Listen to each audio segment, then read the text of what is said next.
हरि ओम श्रीमते रामचंद्राय नमः। श्री गुरुभ्यो नमः।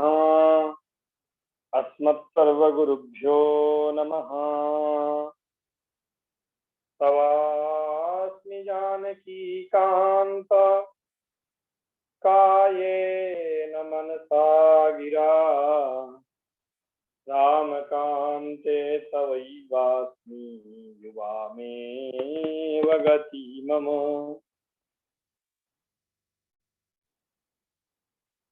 यत्र यत्र रघुनाथ कीर्तनं तत्र तत्र कृतमस्तकाञ्जलिं बाष्पवारि परिपूर्णलोचनं मारुतिं नमत राक्षसान्तकम्। श्रीवेङ्कटेशं करिशैलनाथं श्रीदेवराजं घटिकाधृसिंहं कृष्णेन साकं यतिराजमीडे स्वप्ने च दृष्टान् मम देशिकेन्द्रान्। यतीश्वरं प्रणम्याहं वेदान्तार्यं महागुरुं करोमि बालबोधार्थं यतीन्द्रमतदीपिकाम्।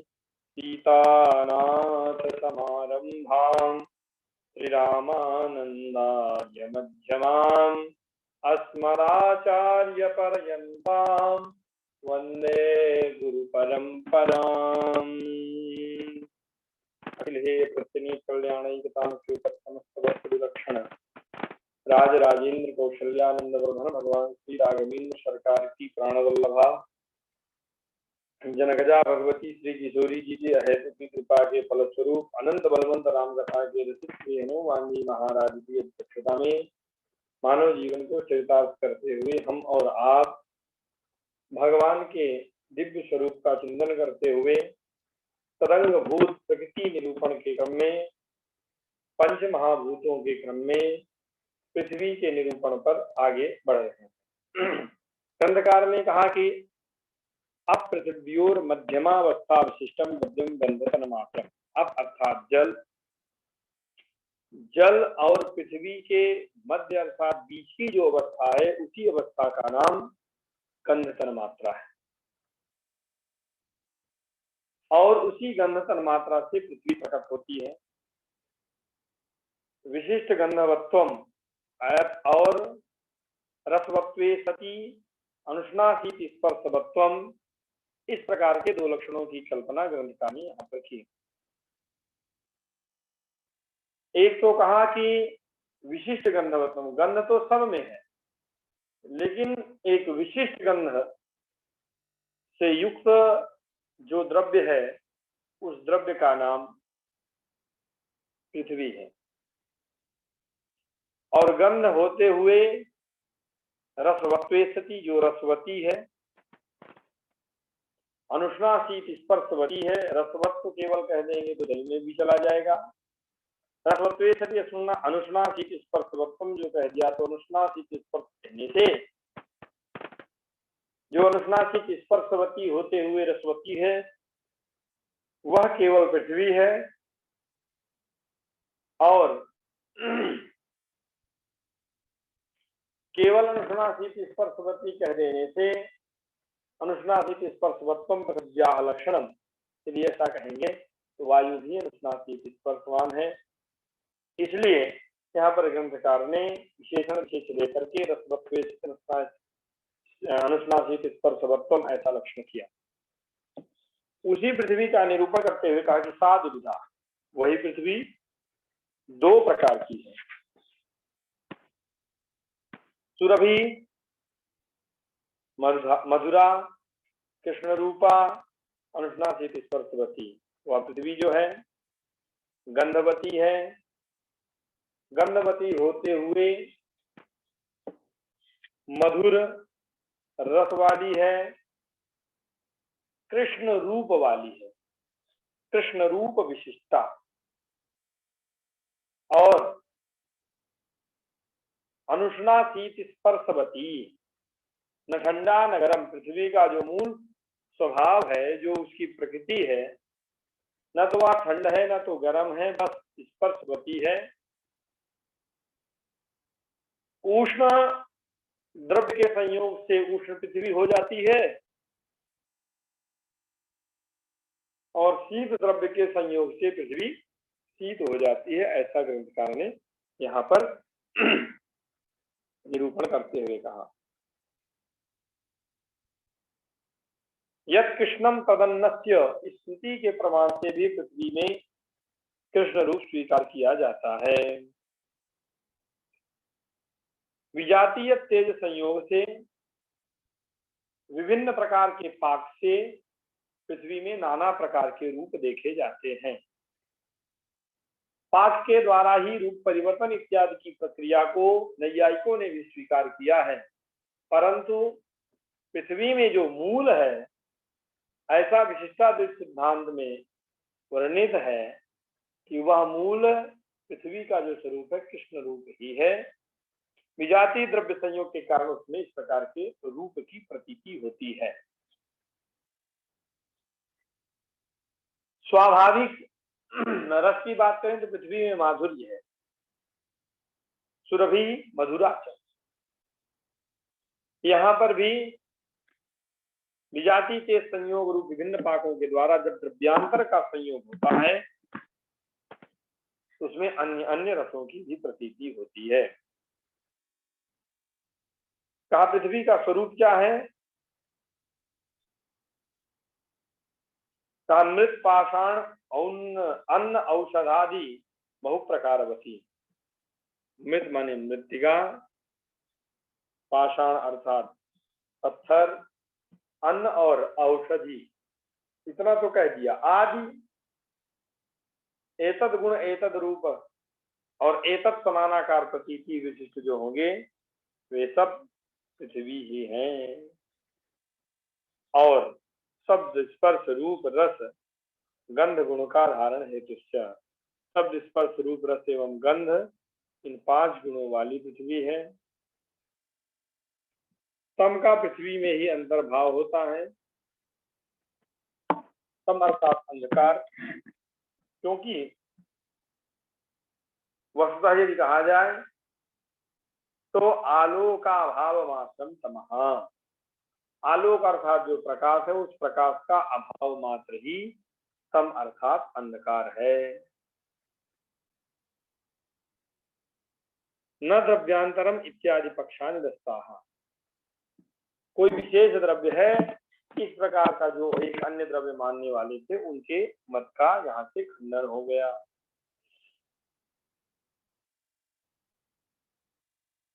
जो अन्य मानने वाले उन पर यदि विचार किया जाए तो वैशेषिकों ने प्रौढ़ प्रकाश युक्त तेज सामान्य का अभाव भी अंगीकार है। प्रकाश तो है लेकिन बहुत कम है। प्रकाश उसमें है तो कहा कि तेज सामान्य का अभाव ही तम है, अंधकार है।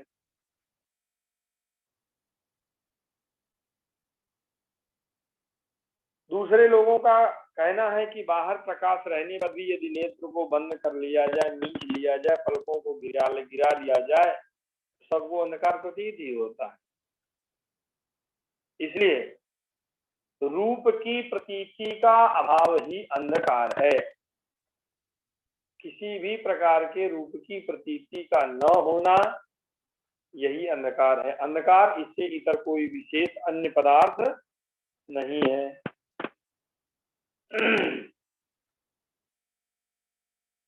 अन्य विचारकों का कहना ऐसा है कि आकाश में व्याप्त जो परमाणु हैं उन परमाणुओं में विद्यमान जो नील रूप है उस नील केवल नील रूप की प्रतीति मात्र ही अंधकार, के अलावा विशुद्ध नील रूप का आदित्य ही अंधकार है। इसके इतर कोई अंधकार नाम का पदार्थ नहीं है। ये जो 3 प्रकार के मत हमारे आपके समक्ष आए, इन तीनों पर विचार करने के बाद जो तेज सामान्य का अभाव ही अंधकार है। नेत्रों को बंद करने के बाद प्रकाश नहीं दिखाई देता है, इसलिए प्रकाश अभाव में जो नेत्र बंद करके अंधकार की प्रतीति होती है तो रूपा भाव मात्र ही अंधकार है। आकाश में व्याप्त परमाणुओं में केवल नील रूप मात्र की प्रतीति हो जाए, अन्य रूपों की प्रतीति न हो, उसे ही अंधकार कहते हैं। तीन प्रकार से यह जो निरूपण सामने आता है, तीनों को स्वीकार नहीं किया जाएगा। तो कि अभाव निषेध रूप से प्रतीत होता है और अंधकार कोई अलग पदार्थ न होकर के अंधकार अंधकार ही है। वह भाव पदार्थ है, अभाव पदार्थ नहीं हो सकता है। इन सभी तर्कों को आधार बना करके अंधकार को पार्थिव द्रव्य मानना अत्यंत आवश्यक है। कुछ इस प्रकार के वादियों का जो कहना है वह ठीक नहीं। यहाँ पर इस विषय में प्रमाण भी देते हैं। तमो नाम द्रव्यम बहल विरलम मेघजलम प्रतीमः केनापि क्वचिदपि न बांधश्च ददृशे अतः कल्प्यो हेतुः प्रमितिरपि शापी विजयते निरालोकम चक्षुः प्रथयति तद्दर्शनवसात्। श्लोक का तात्पर्य सीधा सीधा जो है कि तम कोई विशेष द्रव्य है, अंधकार कोई एक विशेष द्रव्य है। तमो नाम द्रव्यम, कारण क्या उसने बताया कि मेघक चलम, उसमें घना विरल चंचल दिखाई देने वाली एक जो है प्रतीति है,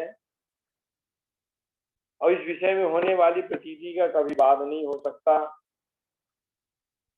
इस प्रकार के नाना तर्कों के द्वारा अंधकार को एक नवीन द्रव्य दिखाने का प्रयास किया। जब इस प्रकार का विषय उठा तब एक तर्क आता है कि दीपक के बुझने पर ही संपूर्ण घर में अंधेरा दिखाई देता है कि नहीं दिखता है। यदि दीपक के बुझने पर इतना अंधकार व्याप्त हो जाता है,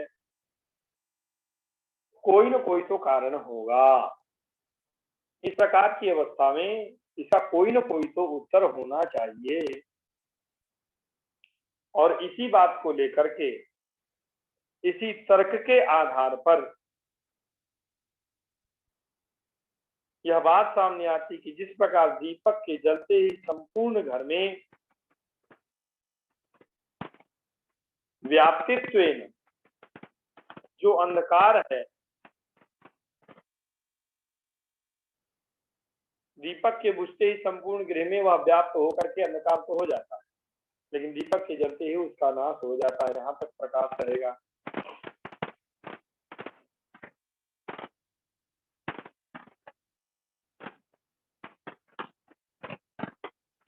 और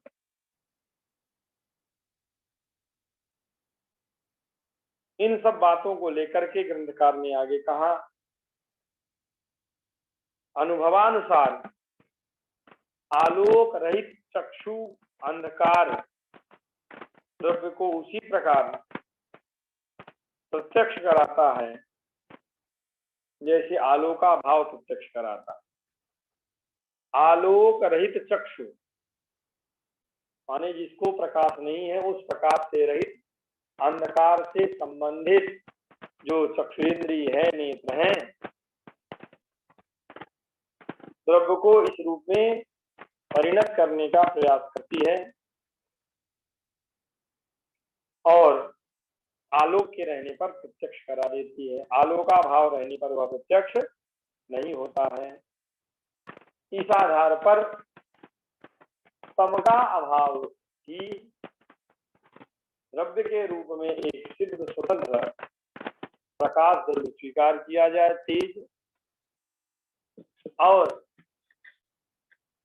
अलग से एक जो बात है यहाँ की उसका बाध करते हुए द्रव्यांतरतम को न स्वीकार करके तेजा भाव आलोका भाव ही अंधकार है, उससे इतर कोई नवीन पदार्थ नहीं। अब इन तन्मात्राओं का निरूपण होने के बाद, पंच महाभूतों का निरूपण होने के बाद ग्रंथकार पंचीकरण प्रक्रिया संपूर्ण सृष्टि की स्थिति का निरूपण करने जा रहे हैं।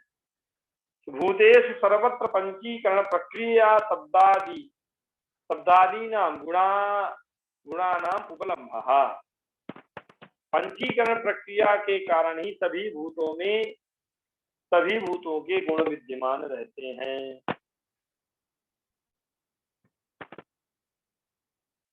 पृथ्वी में जल तेज वायु आकाश, जल में पृथ्वी तेज वायु आकाश, तेज में पृथ्वी जल वायु आकाश, वायु में पृथ्वी जल तेज आकाश और आकाश में पृथ्वी जल तेज वायु, ये सब एक दूसरे में विद्यमान रहते हैं। सभी भूतों के सभी गुण पंची प्रक्रिया के कारण सभी भूतों में विद्यमान रहते हैं। कहा पंचीकरण प्रक्रिया क्या है यदि पूछा जाए तो पंचीकरण प्रक्रिया तो भगवान भूतानि सृष्ट्वा एकैकम एव भूतं द्विधा कृत्वा द्वयोः भागयोः स्वभागम एकम निधाय भागांतरम चतुर्भा करोति। कहा कि पंचीकरण प्रक्रिया जैसे कहे ना कि संपूर्ण सृष्टि के रचयिता भगवान हैं, तो रचयिता भगवान किस प्रकार से हैं, तो वही निरूपण हुआ कि भगवान एको हम बहुश्याम, इस प्रकार से जो पूर्व में निरूपण हुआ, सृष्टि करने को जो उन्मुख भगवान है, भगवान की जो संकल्प शक्ति है, उस संकल्प शक्ति के द्वारा ही अर्थात स्वयं भगवान के द्वारा ही भूतों की सृष्टि करके भूतान सृष्टवा, भूतों की सृष्टि करके एकैकम एव भूतम द्विधा, जितने भूत हैं उन सभी भूतों को दो भाग में बांट दिया। मान लीजिए कि 100% है तो 100% में 50% एक स्वतंत्र रख दिया, अलग अलग, पृथ्वी 50%, जल 1%, वायु 1%, ऐसे करके 500 को 50% रखा, 50% अलग कर लिया। अब 50% जो अलग हुआ है उसी में एकैकम एव भूतम द्विधा कृत्वा द्वयोः भागयोः, जो दो भाग हुए हैं, स्वभागम एकम निधाय, दो भाग में से एक को अपने पास रख के बचा हुआ जो आधा भाग है उसको 4 भागों में विभक्त कर दिया। अब देखिए, पृथ्वी को आधा रख लिया, जल को आधा रख लिया, तेज को आधा रख लिया, वायु को आधा रख लिया और आकाश को, सबको आधा आधा अपने पास रख लिया, बचे हुए ये आधे हैं। अब इन प्रत्येक को, एक को ही मान लीजिए जल है, इस जल को 4 भागों में बांट दिया। जल को 4 भागों में बांटा हुआ है, ये जल में नहीं जाएगा, पृथ्वी जल तेज वायु और आकाश, जल में न जाकर के बचे हुए जो है पृथ्वी तेज वायु और आकाश, ये पृथ्वी के चारों इसमें चले गए। तो पृथ्वी का आधा और 1/8 भाग जल का सब में चला गया। अब पृथ्वी में केवल जल में केवल जल का नहीं गया, बाकी सब नहीं गया। उसी प्रकार पृथ्वी को पकड़िए, अभी ये खाली था जैसे, तो अब यहाँ जल पृथ्वी का तो बंटवारा हो गया, जल को पकड़िए, जल का हो गया, पृथ्वी का भी चल लीजिए। पृथ्वी तो 50% यहाँ है, अब ये एक एक भाग लेकर के पृथ्वी को प्राप्त कर चुके हैं जल को छोड़ करके। तो पृथ्वी का जो एक भाग हमने दिया था उसका 4 भाग करें और पृथ्वी को छोड़ करके बाकी सब में एक एक भाग में बांट दें। तो अब 1/8 पृथ्वी यहाँ जल में, तेज में, वायु में और आकाश में चली गई। उसी प्रकार पृथ्वी जल का बंटवारा करने के बाद तेज में आए, तेज के 4 भाग करें, वह तेज में न जाकर के अन्य सब में चला जाएगा। इस प्रकार से जो 4 भाग हमने किए हैं प्रत्येक महाभूतों के, वे 4 भाग जब मिल करके जाएंगे तो ये आधा तो स्वतंत्र रूप से जो भूत होगा, पृथ्वी का है तो पृथ्वी, और 4 भाग में विभक्त जो आधा जल था वह सभी में चला गया। 1/8 भाग जो है सभी का इसमें आएगा। तो आधा स्वतंत्र पृथ्वी का, आधा जल तेज वायु आकाश मिल करके ऐसे पूर्ण मिलेगा और ये 5 भाग मिलेंगे। ये पंचीकरण की प्रक्रिया है। वही लिखा है यहाँ पर कि भगवान भूतान सृष्ट्वा एकैकम एवं भूतम, एक ही भूत को द्विधा कृत्वा, मान लीजिए पृथ्वी उसको 2 भाग में बांट करके, द्वयो हो भागयो हो, पृथ्वी के जो 2 भाग थे उन 2 भागों में स्वभागम एकम निधाय, उसमें से एक भाग को अपने पास रख करके बचे हुए का भागांतरम चतुर्धा करोति, बचे हुए भाग का 4 प्रकार से वितरण करता है। तान चतुर्भागान भूतांतरेषु चतुर्षु योजयति, उन विभक्त 4 भागों का जो जिसका विभाग किया गया है उसको छोड़ करके अन्य सभी में विभक्त हो जाए। एवं सर्वेषु भूतेषु क्रियमाणेषु एकैकस्य भूतस्य अर्धम स्वभाग, इस प्रकार से विभक्त करने के बाद सभी भूतों में एक तो उसका आधा भाग, अर्धांतरम चतुर्नाम भूतानाम भाग समुच्चयो भवति, और बचा हुआ जो आधा भाग है अन्य बचे हुए 4 भूतों का मिलित अंश है। आधा अंश पूर्णतया पृथ्वी का, आधे अंश में जल तेज वायु आकाश का, अधिक भाग स्वतंत्र रूप से केवल पृथ्वी का होने से पृथ्वी की वहां पर प्रतीति होती है। वही बात कहा कि तथा च स्वभागस्य भूयस्वात् परभागस्य अल्पीयत्वात् पृथिव्यादि व्यपदेशः, स्वभाग का आधिक्य होने के कारण 50% होने के कारण अन्य भाग जितने बचे हुए हैं, अन्य भागों का आधे भाग में जो मिलित भाग है उनकी न्यूनता होने के कारण, अल्प होने के कारण उसमें पृथ्वी का व्यवहार होता है। जब तेज का अधिक व्यवहार रहेगा तब उसमें तेजस व्यवहार होगा, वायु का रहेगा तो वायु व्यवहार होगा। इस प्रकार से ग्रंथकार ने यहाँ के निरूपण में कहा। और आगे वेदे त्रिविध करणोपदेशस्तु पंचीकरणस्य उपलक्षणम, अब इसमें उदाहरण दे करके आगे चल रहे हैं कि वेदों में त्रिविध करण प्रक्रिया का उपदेश पंचीकरण प्रक्रिया का उपलक्षण है। भूतों के साथ में ही महान, वही लिखा भूतैस्साकं महत् अहंकार मिलित्वा सप्तीकरणम इत्याहुः, कहा कि भूतों का 5 तो हो गया मेल, और 5 के बाद जो है इसी में महत और अहंकार को जोड़ करके तो सब में कारण वो है सप्तीकरण प्रक्रिया को जो है समझना चाहिए, कहना चाहिए। एतेषु चतुर्विंशति सांख्यकेषु भूता पंचभूतानि प्रकृति महत् अहंकारश्च शरीरोपादानि एकादश इंद्रियाणि प्रत्येकम असंख्यातानि प्रतिपुरुषम भिन्नानि आभरणार्पित रत्नानि इव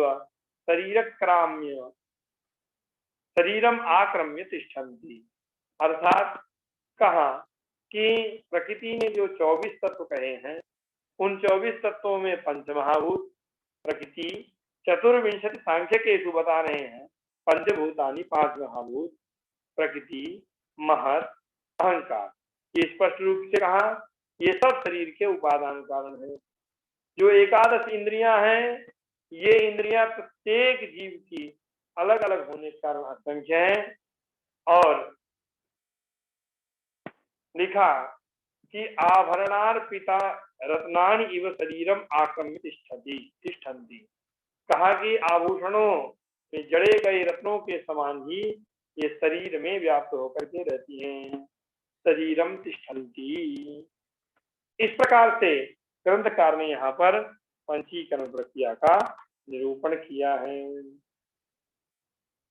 और उसके बाद अब शरीर का लक्षण जो है, क्योंकि चितजल पाप गगन शरीरा, यह जो शरीर है यह जो पंच महाभूतात्मक है, अलग अलग निरूपण करने के बाद अब शरीर का निरूपण कर रहे हैं। शरीर क्या है तो कहा कि शरीरम नाम चेतनम प्रत्याधेयत्व विधेयत्व शेषत्व नियमैहि अपृथक सिद्धा द्रव्य विशेष इत्येकं लक्षणम, कहा कि शरीर किसे कह सकते हैं तो कहा चेतनम प्रति आधेयत्व, जो चेतन अर्थात जीवात्मा का नियमित आधेय है। नियमेन जब कभी भी यह शरीर होगा वह चेतन द्वारा अधिष्ठित होगा। तो कहा कि चेतन के प्रति जो नियमित आधेय है उसी का नाम शरीर है। और लिखा कि विधेयत्व, विधेय है, शेष है, अपृथक सिद्ध द्रव्य है, इसी को शरीर कहते हैं। यह शरीर का एक सामान्य सा लक्षण हुआ। आगे कहा नियमेन यत् आधेयम, कहा कि अपने आश्रय, आश्रय अर्थात जीवात्मा चेतन, इस चेतन के प्रति जो सदा सर्वदा नियमेन आधेयम, नियमेन विधेयम, जो विधि का विषय है वही शरीर है। एक लक्षण किया, शरीरम नाम चेतनम प्रति नियमेन आधेयम। दूसरा कहा विधेय, जीवात्मा जो है सदा सर्वदा शरीर को ही लक्ष्य करके किसी भी विधि के लिए उपस्थित होगी। शेष है, अपृथक सिद्ध द्रव्य है, और इन लक्षणों से जो युक्त है उसी का नाम शरीर है। नियमेन यद आधेयम, नियमेन यद विधेयम, नियमेन यद शेषम तत् शरीरम, इस प्रकार से एक लक्षण बनाइए अथवा अलग अलग करके आप लक्षण बना सकते हैं। और शरीर के विषय में कहा ईश्वर सज्ञान व्यतिरिक्त द्रव्यम इति वा तटस्थ लक्षणम। शरीर के विषय में एक और बात उन्होंने जो कही कि यह जो है शरीर ईश्वर के ज्ञान से भिन्न जो द्रव्य हो सकता है उसी का नाम शरीर है। चेष्टा त्रयम शरीरम, जितनी भी चेष्टाएं होती हैं इन चेष्टाओं का जो आश्रय है उसे शरीर कहेंगे। इंद्रियों का जो आश्रय हो, इंद्रियाश्रयम शरीरम, भोगायतनम शरीरम, भोग का जो आश्रय हो उसे शरीर कहेंगे। और शिरः पाणिपादम रूपम, शिरः पाणिपादमयम आदि से अन्य अन्य अंगों को लेकर के सिर, पैर, हाथ, कान इत्यादि इन अंगों से, इन अवयवों से युक्त जो एक पिंड विशेष दिखाई देगा उसे शरीर कहेंगे। ऐसा कहने के बाद परोक्तानि शरीर लक्षणानि निरस्तानि, अन्य जो है शरीर के विषय में जितना भी विचार करने वाले हैं उन सबका इसी वाक्य से खंडन किया। अब शरीर पर जो तटस्थ लक्षण है, स्वरूप लक्षण है, इस पर चर्चा अब विषय यहाँ से अब बदल करके शरीर में जा रहा है। फिर आगे शरीर के भेद, समष्टि सृष्टि, कार्य लक्षण, दृष्टि सृष्टि, इन सब का निरूपण करने के बाद प्रकृति का ही निरूपण क्रम है। तो शरीर का निरूपण तो एक अलग दिखा दिया, शरीर के से भिन्न अलग जो प्रकृति पेड़ पहाड़ के रूप में, इन सब के रूप में दिखाई देती है। तो ग्रंथ का जो है इसका विस्तृत निरूपण करते हुए समष्टि सृष्टि का निरूपण करेंगे और समष्टि सृष्टि का निरूपण करने के बाद 24 तत्वों का निरूपण लेकर के जम्बूद्वीप का, सप्तद्वीपों का, इस प्रकार से क्रमशः संपूर्ण दिखाई देने वाली इस प्रकृति का निरूपण करेंगे। इस प्रकार से आप लोगों को आज यहीं तक हम पढ़ाएंगे।